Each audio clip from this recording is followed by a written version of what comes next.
bagi teman-teman yang menjalankan. Dan di sini kita lagi ngadain podcast sejarah dari Terekam Jejak. Oke, sebelumnya gue kenalin diri dulu. Di sini gue Agil yang akan memandu jalannya podcast. Dan ini bisa menjadi podcast yang menarik tentunya untuk kawan-kawan. Oke, sebelum gue lanjut podcast, gue akan kenalin dulu. Ini kawan gue. Ini dia keren banget. Namanya Arif Nur Cahyo ya. Oke Arif ya. Di sini Arif akan jadi narasumber gua. Tentunya nih orang gokil banget dan gua biasa menyebutnya sebagai Bung Arifpedia. Kenapa gua bilang Arifpedia? Karena Arifpedia ini gua ambil dari kata pedia yang bisa dibilang orang yang tahu banyak hal, dan terlebih tentang sejarah dia bicara banyak hal ya, dari sejarah Afrika, Brazil menuju Amerika Latin ya, kemudian menuju Eropa sampai ke Indonesia dan sebagainya.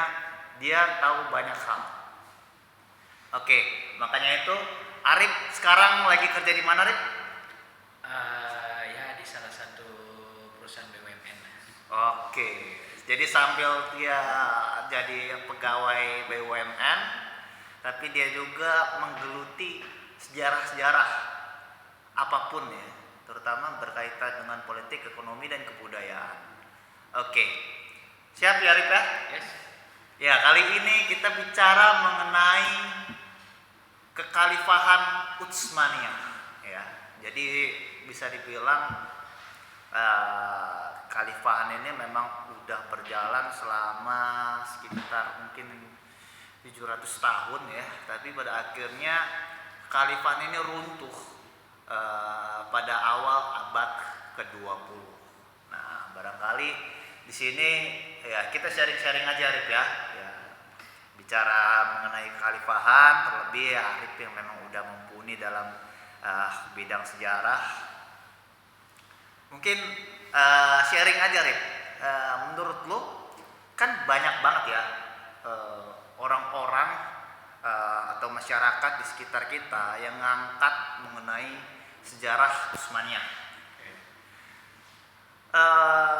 Menarik ya, kenapa orang banyak angkat sejarah Utsmaniyah ya, terlebih mungkin karena sekarang memang bulan puasa, itu juga berkaitan dengan kondisi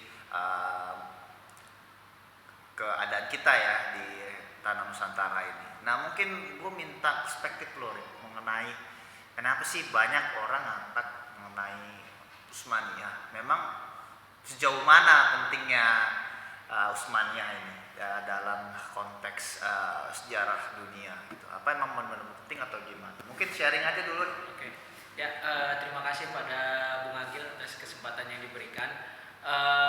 Ya, memang akhir-akhir ini ya cukup banyak ya, maksudnya di sosial media para penggiat-penggiat sejarah yang istilahnya dadakan juga, baik yang profesional juga itu mengangkat tema kalau sudah berbicara sejarah Islam ini agaknya tidak bisa dilepaskan dari Kesultanan Utsmaniyah gitu loh, atau yang kita sebutnya Ottoman atau macam-macam lah sebutannya, ada Utsmaniyah, Ottoman, Utsmaniyah.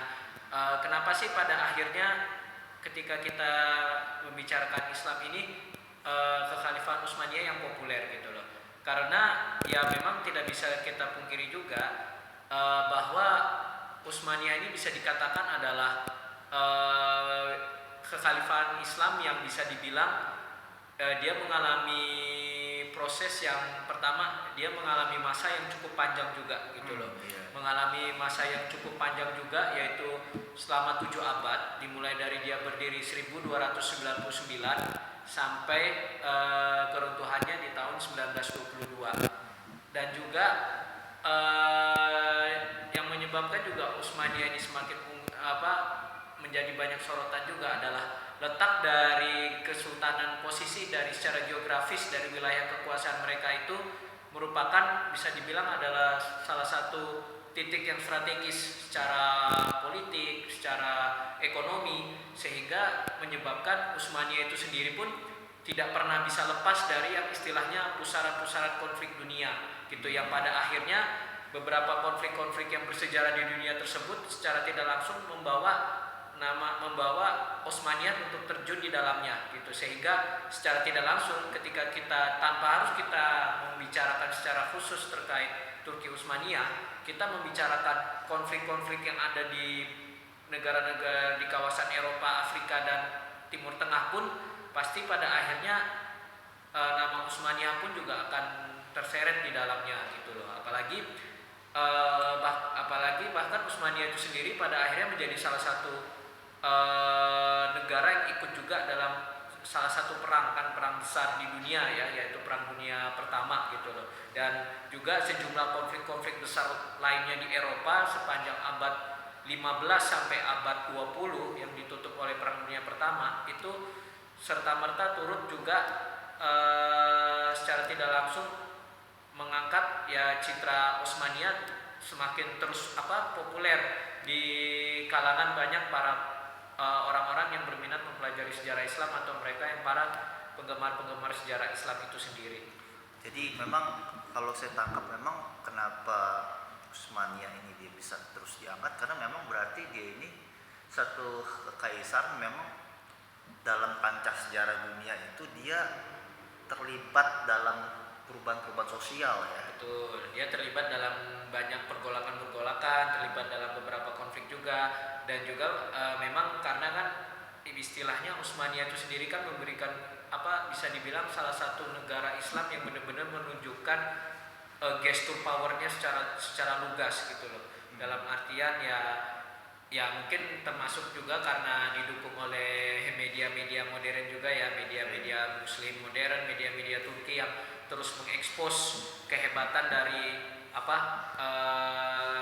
kehebatan dari kekuatan militer Turki Utsmaniyah sendiri, seperti keberadaan pasukan Yanishari gitu, atau kemudian kehebatan Meriam Orban gitu loh. Ditambah lagi juga ya memang beberapa kisah-kisah sejarah lain yang selalu diagung-agungkan gitu ya, seperti penaklukan Konstantinopel atau mungkin masa Sulaiman Agung gitu loh. Hingga yang terakhir ini memang yang populer terutama di kalangan umat muslim Indonesia saat ini itu adalah serial TV terkait Sultan Turki Utsmaniyah, yaitu Sultan Abdul Hamid II yang memerintah dari tahun 1876 sampai 1908 gitu. Memang ya akhir-akhir ini ya banyak menjadi populer karena salah satunya terutama di Indonesia ya mungkin sutradaranya pinter kan memainkan skenario kan untuk mengangkat simpati dari negara muslim lain terutama Indonesia, sehingga mereka mengangkat salah satunya itu menekankan terkait hubungan Kesultanan Utsmaniyah dengan Aceh gitu. Cuma dalam konteks ketika orang-orang Aceh yang saat itu sudah dikuasai oleh pemerintah Hindia Belanda mengalami kesulitan untuk beribadah haji, dan menurut versi Turkinya sendiri katanya Abdul Hamid II ini yang menekan pemerintah Belanda untuk memberikan akses kepada jemaah-jemaah haji dari Aceh seperti itu ya. Terlepas soal validitasnya itu kan masih dalam perdebatan juga, cuma dari situlah istilahnya dari media-media seperti inilah juga pada akhirnya banyak orang-orang itu berminat mendalami sejarah tentang Khalifah Utsmaniyah ketimbang kita mempelajari kerajaan-kerajaan Islam yang lain di dunia gitu loh. Padahal kerajaan-kerajaan Islam di dunia pun banyak, bahkan era Khulafaur Rasyidin pun juga tidak banyak orang pelajari. Itu yang disayangkan. Bani Umayyah, Bani Abbasiyah, pendahulunya Utsmaniyah, Seljuk yang juga nggak kalah luas. Terus di India ada Kesultanan Mughal, ada Fatimiyah. Fatimiyah tuh survive-nya lumayan lama dari era perang salib abad 12, 13 sampai sekitar tahun 1517 ketika Utsmaniyah dipimpin oleh Sultan Selim I. Dia menaklukkan Kairo kan pada akhirnya dan mengakhiri Kesultanan Fatimiyah di Mesir gitu. Terus juga Umayyah kan nanti setelah Umayyah bubar ternyata masih ada sebagian dari Bani Umayyah yang tersisa di Andalusia, Spanyol. Itu nanti dia membentuk kekhalifahannya sendiri di sana. Ya gitu loh. Cuma memang pada akhirnya karena lagi-lagi ya Usmania sendiri yang sukses menggambarkan sebagai negara Islam yang maju di eranya, negara Islam yang strength, yang kuat pada masanya di Eropa, terus menjadi negara Islam yang diperhitungkan dan disegani bahkan ditakuti di negara-negara Eropa kala itu, sehingga memunculkan secara tidak langsung mewarisi semacam kultus-kultus yang terus bergulir gitu dari generasi ke generasi. Ditambah lagi di era modern ini sosmed, ya orang terus menerus mengeksplor tuh kisah-kisah kehebatan militer Utsmaniyah gitu di Konstantinopel, terus kemudian ya kehebatan sultannya dalam berbagai pertempuran, misalnya kayak yang diangkat tuh Khairuddin Barbarossa kan saat dia memporak-porandakan angkatan laut negara-negara Eropa di Mediterania. Terus kemudian ya kurang lebih sih ya 2 kisah itu sih yang dieksplor, terus kisah Sulaiman Al-Qununi gitu. Oke, jadi gue nangkepnya sih memang selain memang terlibat dalam kancah konstelasi politik dunia, memang terlibat juga dalam konteks perubahan sosial gitu. Tapi juga memang nggak bisa dinafikan ya di dalam zaman yang masyarakat ini serba terbuka gitu kan, lebih dengan kecanggihan teknologi, sosial media dan sebagainya, itu juga nggak menafikan ada settingan juga di situ ya. Dalam artiannya settingan ini yang akan bisa dibilang kalau dalam teori komunikasi membentuk atau memframing gitu kan, seolah-olah kan ibaratnya yang gede ini cuman Utsmaniyah gitu kan, padahal sebenarnya di balik itu kan banyak juga sebenarnya sultanan-sultanan Islam yang juga cukup hebat ya. Misalnya kalau saya baca sejarah itu Andalus itu juga bertahan kurang lebih juga sama 600 sampai 700 tahun. Benar. Sampai akhirnya tunduk sama Ratu Isabel dan dulu kerajaan Aragon Castile. Itu baru akhirnya jadi Spanyol kan. Spanyol berubah akhirnya, tapi kan karena memang mungkin ada satu frame yang dikonstruksi berulang-ulang di sosial media ataupun juga beberapa kanal berita yang lainnya, itu jadi itu membentuk satu ini ya sublim gitu ya dalam masyarakatnya. Jadi seolah-olah kan jadi kayaknya gede banget gitu ya, padahal sebenarnya kalau kita kaji-kaji juga tuh banyak yang besar. Cuma memang tidak salah juga sih, banyak memang kekaisaran Islam yang besar, tapi memang tidak ada yang survive selama Utsmaniyah. Karena bisa dibilang kalau kita bicara nih kesultanan Islam yang akhirnya survive sampai abad 20 memang tinggal Utsmaniyah. Karena saat itu sudah kesultanan lain bisa dibilang pecah-pecah.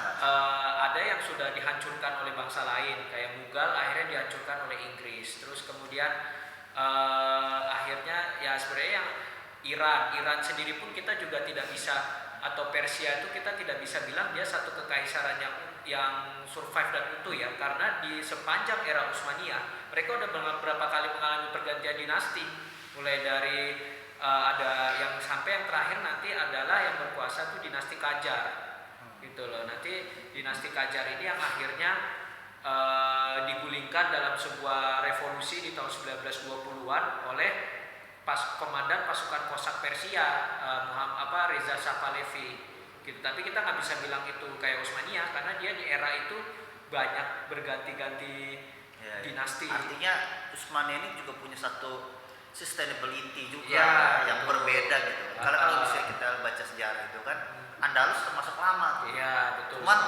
abad 14 ya, runtuh juga kan. 7 abad dan dan Utsmaniyah pun juga bisa bertahan pun karena benar kata Bung Agil nih, settingan. Jadi beberapa kekuatan besar Eropa itu memang sebenarnya satu sisi menghendaki Utsmaniyah ini bubar. Tetapi kalau kita bicara pendekatan soal ya orang ini makanannya orang politik ya, balance of power. Kadang-kadang beberapa negara adidaya Eropa, terutama di Eropa Barat itu khawatir kalau Utsmaniyah runtuh akan ada negara yang diuntungkan dari keruntuhan Utsmaniyah tersebut. Salah satunya yang utama itu Rusia. Makanya kalau setiap kali kalau Rusia bentrok sama Utsmaniyah, pasti gimana caranya negara Eropa itu berusaha meminimalisir efek dari kekalahan yang dialami Utsmaniyah terhadap Rusia. Walaupun pada akhirnya ya efeknya harus sampai perang kayak era perang Crimea 1854-1856. Karena itu situasinya memang negara-negara Eropa itu harus turun tangan. Karena apa? Kalau dibiarin itu bendera Rusia berkibar di Istanbul, bisa-bisa seluruh Jazirah Arab Timur Tengah dikuasai kekaisaran Rusia, bisa-bisa keseimbangan politik dunia rusak. Oke, oke, oke. Oke, tapi udah mulai saya tangkap sih bahwa memang keterlibatan dalam Usmania dalam tatanan politik ini memang udah sporadis itu ya. Sangat sangat penting Sangat dan penting. vital juga gitu. Makanya selalu dia mendapat tempat yang istilahnya menjadi sorotan utama dalam sejarah dunia, Oke. tidak cuma sejarah Islam Ya, gitu. ya. Mungkin kita bisa ini lagi coba ya, Bung Arif Ya. Pedia. Ini, gue pengen tahu gitu. Usmania ini kan sebenarnya sama ya kayak awal-awal bagaimana Iya. kita membentuk negara kan ya dari sekumpulan orang ya kan, dari keluarga jadi masyarakat membentuk satu sukuan, kemudian di kepala suku berkumpul-kumpul lagi akhirnya membentuk negara ya. Ya ada pemerintahan rakyat dan sebagainya gitu kan, juga diakui dengan pengakuan kedaulatan. Nah, Oke. Usmania tuh saya sih yakin itu dari awal sama seperti negara lainnya, tapi saya pengen tahu gitu gimana sih ini Kaisar Utsmania ini kok bisa dari wilayah yang kecil bisa berkembang menjadi pesat gitu, Oh, oke. luas gitu Iya, kan. iya. Ya, karena memang kan dalam konteks sejarah satu negara itu kan ada pasang surut kan. Iya. Emang tapi kok Utsmania ini bisa berkembangnya gede banget gitu, bisa bikin takut Eropa dan sebagainya, itu gimana ceritanya? Ya, terima kasih Bung Agil. Ya, ini pertanyaannya bagus juga dan sedikit berat sebenarnya. Ya, memang kalau kita berbicara terkait Utsmania, kapan berdirinya, itu memang agak sedikit kompleks juga. Dan itu yang tidak banyak orang-orang kita, maksudnya tuh kita tuh banyak nih fanboynya Ottoman, Utsmania ya yang menggemari Utsmania. Cuma kita kadang-kadang tidak mau terlalu tahu gitu asal usul dan bagaimana prosesnya.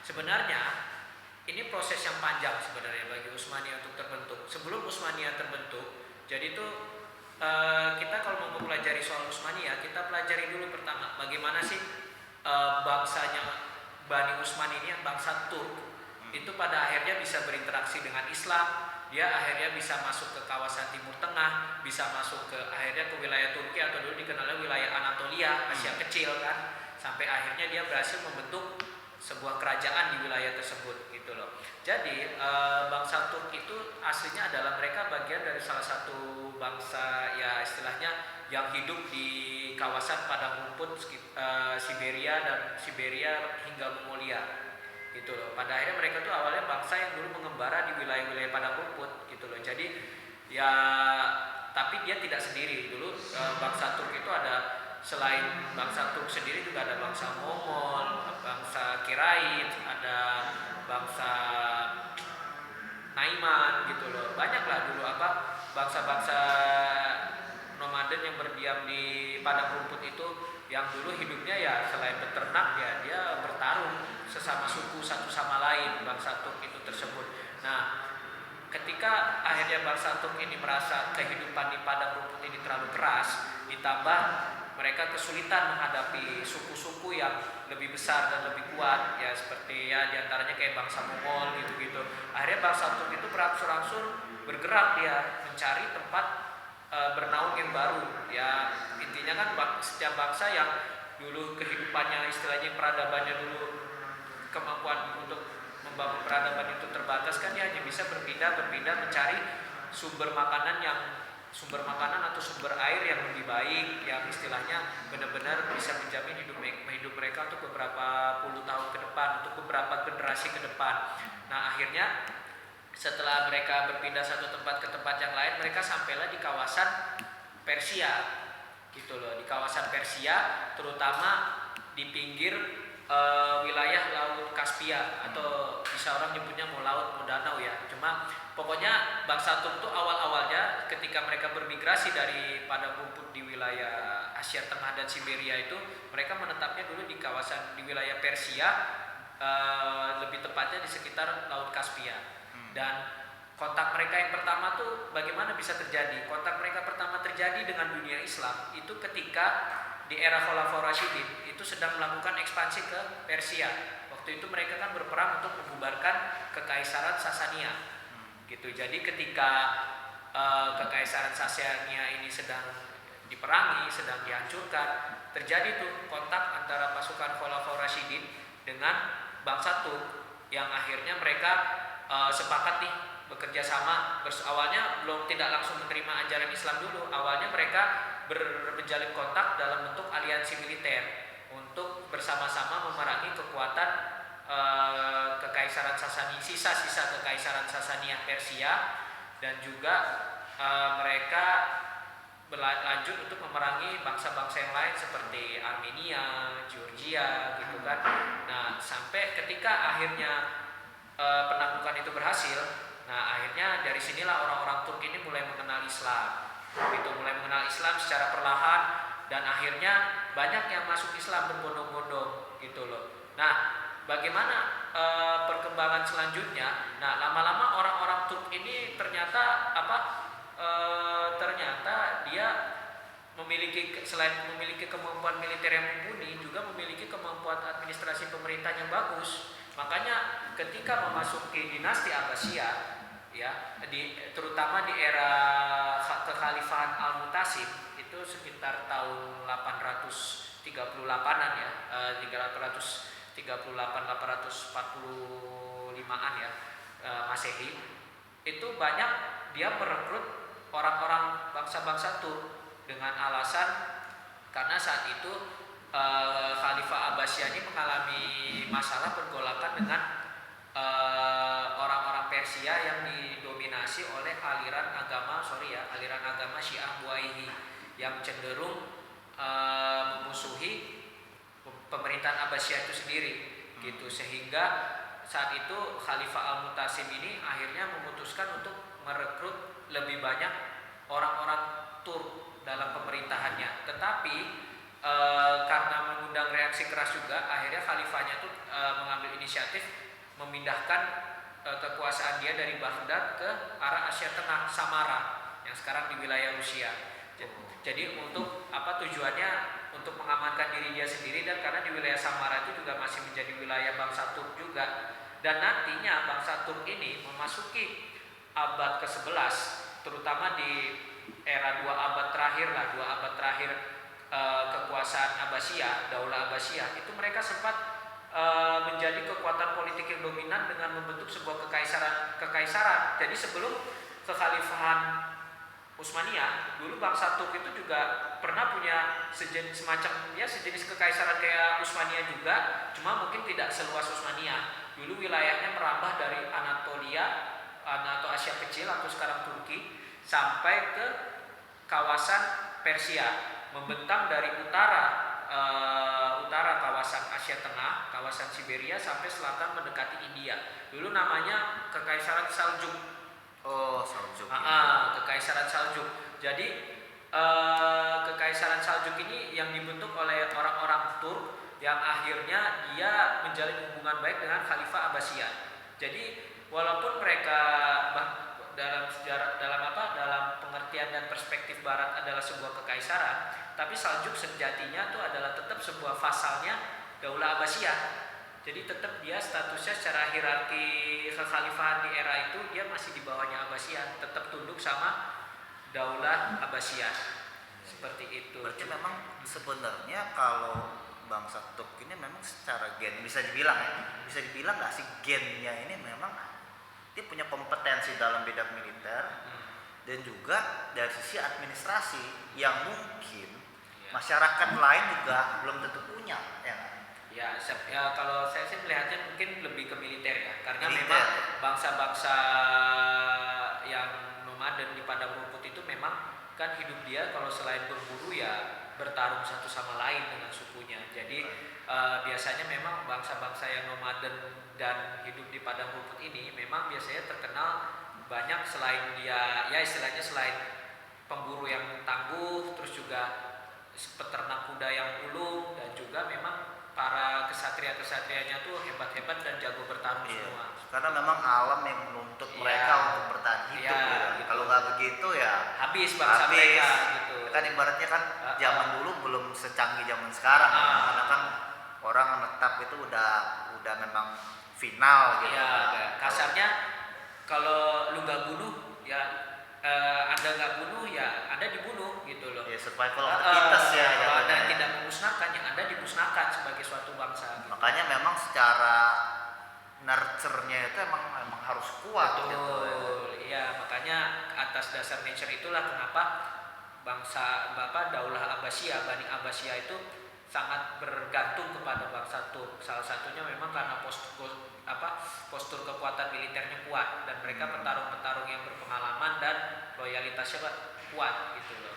Dan berarti sebenarnya yang kalau kita tilik dari titik kejayaannya dari bangsa Turk itu memang mereka bisa dibilang memang unggul di militer. Ya betul. Memang awalnya di militer karena itu akhirnya mereka yaitu membentuk Kekaisaran Saljuk. Di Kekaisaran Saljuk ini dibentuknya sekitar tahun 1037 Masehi dan bertahan kurang lebih selama 60 tahun. Bahkan bahkan Saljuk ini pun juga sempat menjadi salah satu di era Saljuk pula juga pecah tuh perang salib pertama.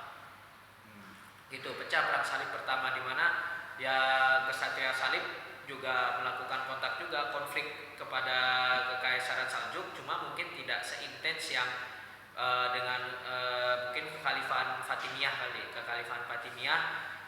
tidak seintens dengan Fatimiyah, cuma memang kalau Kekaisaran Saljuk ini seringnya dia bentrok dengan Bizantium gitulah, apalagi kalau sudah memasuki kawasan Anatolia. Bahkan bisa dibilang awal dari bangsa Turk masuk ke wilayah Anatolia atau masuk ke wilayah Turki yang nantinya di kemudian hari menjadi basisnya basisnya Utsman untuk membangun Khalifah Utsmaniyahnya, itu berawal dari pertempuran Manzikert. Pertempuran Manzikert itu sekitar 1071 Masehi kalau nggak salah. Pertempuran Manzikert itu antara Kekaisaran Saljuk lawan Bizantium, yang mana hasilnya akhirnya Bizantium mulai kehilangan sebagian dari wilayah Anatolia itu dikuasai orang-orang Saljuk, di mana nanti di wilayah Saljuk di Anatolia itu, di wilayah yang bernama Turki itu, Saljuk itu nanti mendirikan semacam provinsi sendiri atau fasal sendiri di bawah Saljuk itu juga, namanya Saljuk Rum, bangsa Saljuk Romawi nyebutnya gitu. Tapi dia tetap tunduk pada wilayah Saljuk yang sebenarnya yang beribu kota di Rey itu yang sekarang bagian dari wilayah Iran gitu. Tapi memang masa kekuasaan mereka tidak bertahan lama gitu, karena yang pertama selain kehilangan penguasa mereka yang unggul dulu tuh, era Kesultanan Saljuk itu yang terkenal tuh Sultannya Alip Arslan. Itu yang terkenal tuh beliaulah yang bisa dibilang membawa Saljuk itu pada puncak kejayaannya.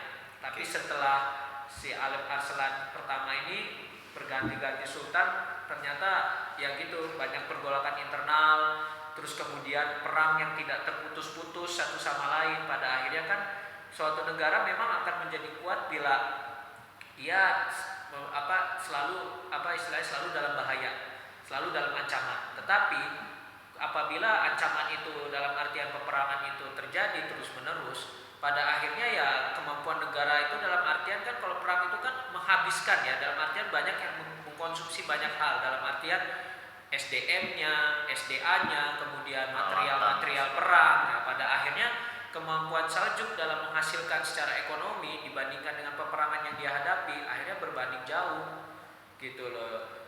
Istilahnya di satu sisi perekonomiannya Saljuk terus menurun, di satu sisi ancamannya terus naik. Kayak contoh perang dengan Kesatria Salib, perang dengan Bizantium yang tidak kunjung selesai.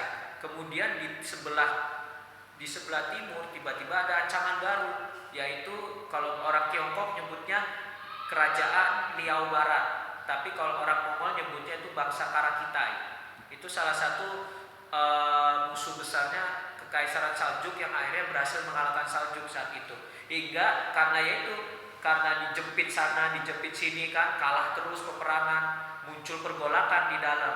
Pergolakan itu naasnya terjadi justru di dekat pusat pemerintahnya Saljuk sendiri di wilayah Persia mana sesama bangsa Turk juga akhirnya dia mendirikan sebuah kerajaan baru di dalamnya. Memang awalnya itu kerajaan masih vasal, cuma karena di sini bangsa Turk yang mendirikan ini lebih agresif lagi, sehingga akhirnya dia yang menjadi besar dan memecah Kesultanan Saljuk, namanya Kesultanan Khawarizm.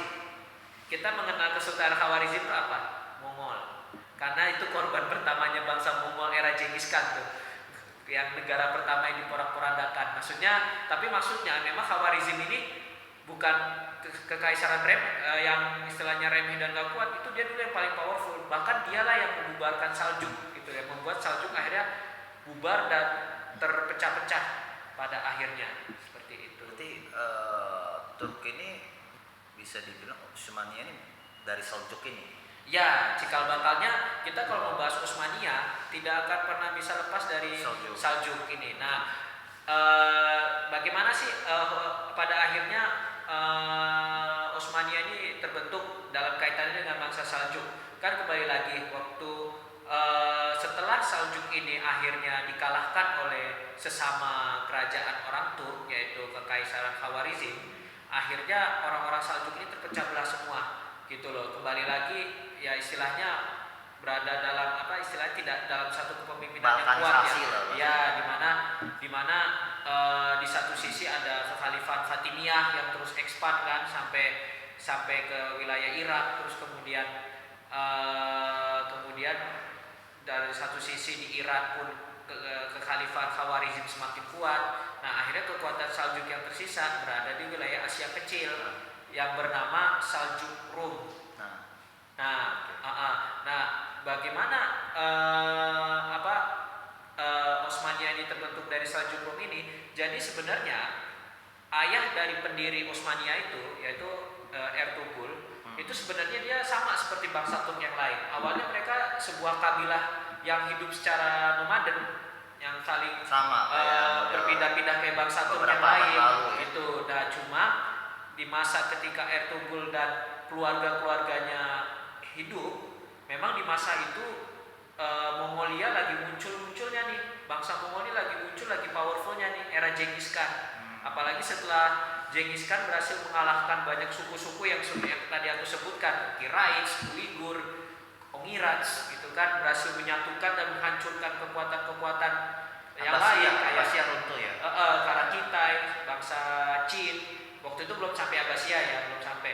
Nah, lama-lama ini membawa ancaman buat bangsa-bangsa pada rumput yang lain, gitu loh. Termasuk keluarga Ertugrul sendiri. Akhirnya Ertugrul memutuskan untuk berpindah juga, melarikan diri, mengamankan diri sejauh mungkin dari jangkauan bangsa Mongol. Kebetulan mereka tiba di Anatolia itu, Seljuk Rum itu, yang saat itu situasinya Seljuk Rum sedang bertarung hebat melawan Kekaisaran Bizantium. Gitu. Ketika pihak Seljuk Rum ini sudah terdesak, tiba-tiba Ertugrul dan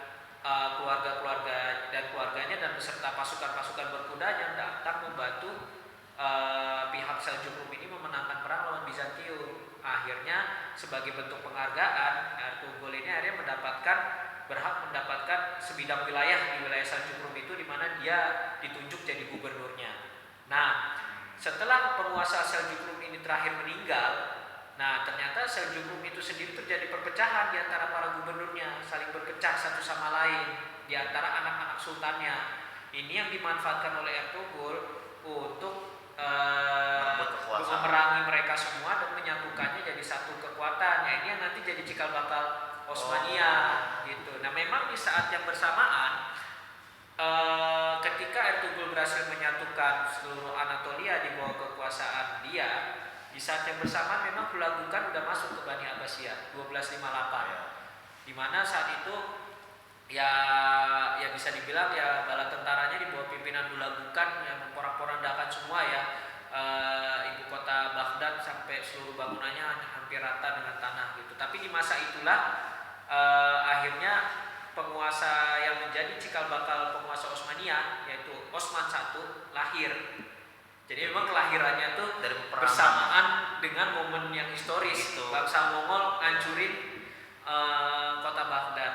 Gitu. Memang bangsa ini dilahirkan dari perang-perang itu. Ya, karena Maksudnya dari balkanisasi pecah-pecah, kemudian betul. datang satu toko mungkin pada saat itu udah kayak ini kali ya, udah Ya. kayak juru selamat kali Ya. Dia bisa nyatuin. Ya intinya semuanya. ketika semua kan tergantung lingkungan. Ketika mereka sudah terbiasa dengan peperangan, pada akhirnya ketika mereka dihadapkan dengan konflik-konflik besar pun tidak akan menjadi suatu problem. Artinya masyarakat waktu itu butuh figur juga. Betul. Karena kan capek loh perang, Iya. terus perang sipil bahasanya kan itu. Betul sekali. Oke, tapi bisa disatukan. Kemudian akhirnya inilah yang akhirnya membuat Ya.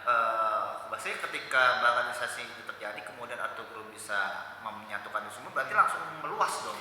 Nah, Wilayah. masa ekspansi meluasnya memang baru dimulai di era Osman I. Usman satu. Ketika di era Osman I, kekuasaan itu perlahan melebar, tapi saat itu tidak melebar ke arah selatan ya. Mungkin orang saat itu berpikir melebar itu ekspansinya ke Irak, ke mana, Mesir, kemana. Itu tidak langsung ke situ. Karena waktu itu fokus peperangan itu dihadapkan ke Bizantium, yang jelas-jelas memang musuh di depan pintu Bizantium itu. Jadi memang perang itu, maka saat itu fokusnya benar-benar ke arah semenanjung Balkan. Makanya kan di awal-awal terbentuknya Utsmaniyah di abad ke-13 dan 14, sekitar 1200, 1300, 1400-an, 14, 13, 15, itu peperangan itu berfokus ke menghadapi kerajaan Bulgaria, kerajaan Serbia, terus menghadapi kerajaan Hungaria, juga kerajaan Albania, menghadapi kerajaan-kerajaan yang istilahnya ya kalau berbicara dari sudut agama menghadapi kerajaan-kerajaan koalisi kerajaan salib ya gitu, terus menghadapi kepangeranan Wallachia gitu loh saat itu. Berarti ya perang salib masih ada waktu itu. kalau bisa dibilang memang untuk membicarakan perang salib itu kan masanya itu panjang sebenarnya. Iya, Atau kita tidak bisa mungkin memang perang salib ini perspektif aja kali ya, sudut Bisa. pandang aja ya. bisa dibilang begitu karena kita nggak bisa bilang, karena gini, banyak orang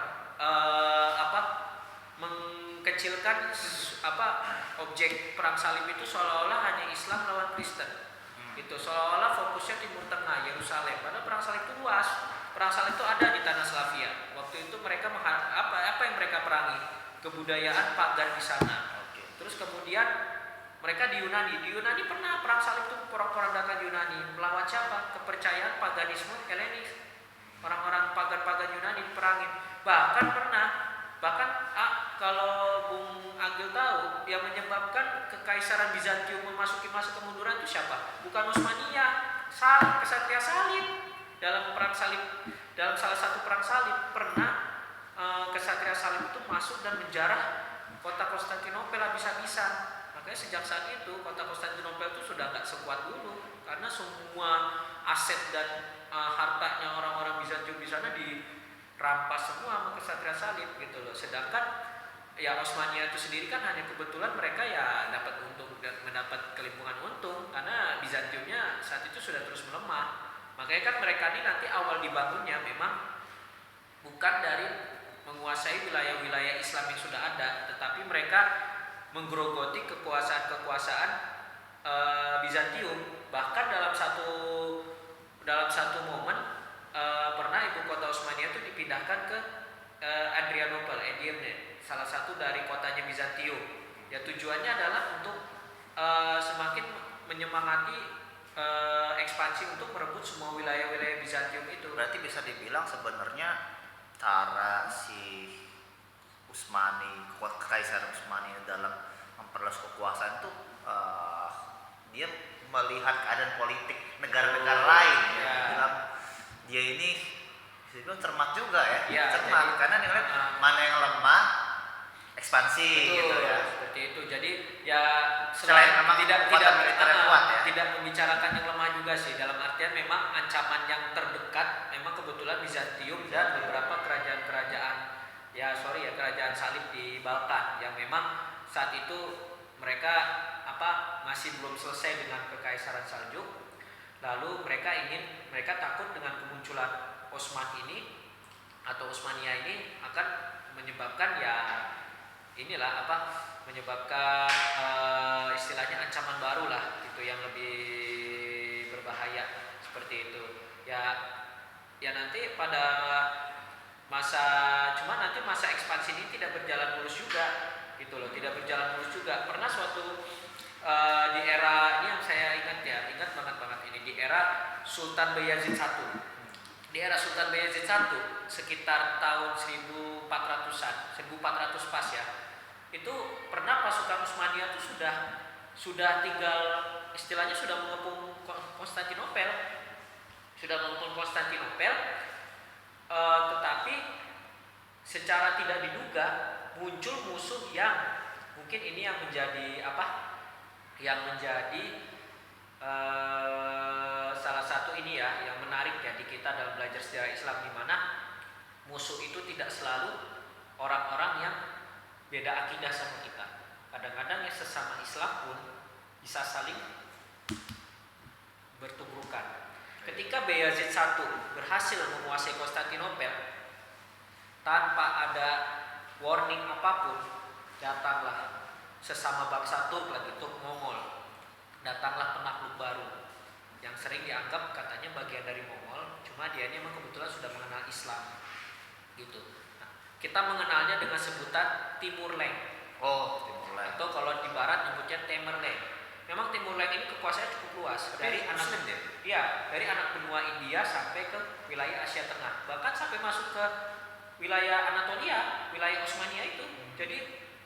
Jadi ketika Utsmaniyah ini sudah sedikit lagi istilahnya berhasil memaksa Bizantium itu untuk menyerah, untuk kalah dan menerima perjanjian, tiba-tiba dari belakang dihajar sama Timur Leng. Tapi Timur Leng ini ada kongsi sama Bizantium, Pak? Atau Nggak ada sih. Nggak ada. Emang nggak ada. Memang kebetulan dia lagi ekspansi, dan begitu ekspansi menemukan itu Utsman, dia serang dan habis. Dan Bayezid tidak secara tergesa-gesa tanpa persiapan matang menghadapi Timur Leng, sampai akhirnya mereka kalah perang dan akhirnya Sultan Bayezid ditawan dan meninggal dalam tawanan.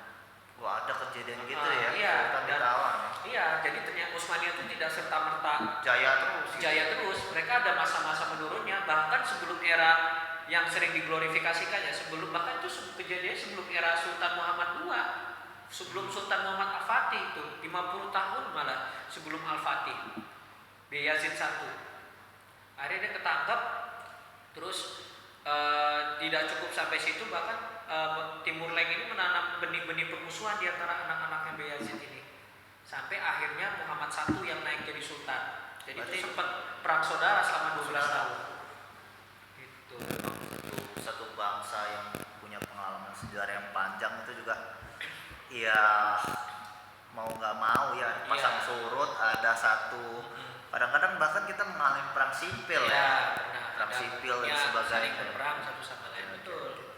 Tapi bisa dibilang nggak kalau misalnya kita tarik nih kejayaannya Kaisar Utsmaniyah, bisa dibilang nggak runtuhnya Bizantium oleh Kekaisaran Utsmaniyah melalui jatuhnya Konstantinopel itu bisa dibilang dari titik kejayaannya Utsmaniyah, atau memang ada faktor lain bisa jadi dibilang poin kejayaan itu? Sebenarnya karena yang banyak disorot kan di situ, Pak. Oke. Ya, memang kalau kita berbicara soal kejayaan terkait Konstantinopel, ya sebenarnya mungkin kalau secara pencapaian ya mungkin kita balik lagi ya, ini dalam bulan Ramadan ya, ada istilahnya kan ya, setiap penguasa tuh ada keberkahannya beda-beda. Kita ambil seperti itu. Sebenarnya kalau mau kita bilang kejayaan Sultan Muhammad Al-Fatih, Muhammad II dalam membuat Konstantinopel itu menurut saya lebih ke kejayaan secara simbolis.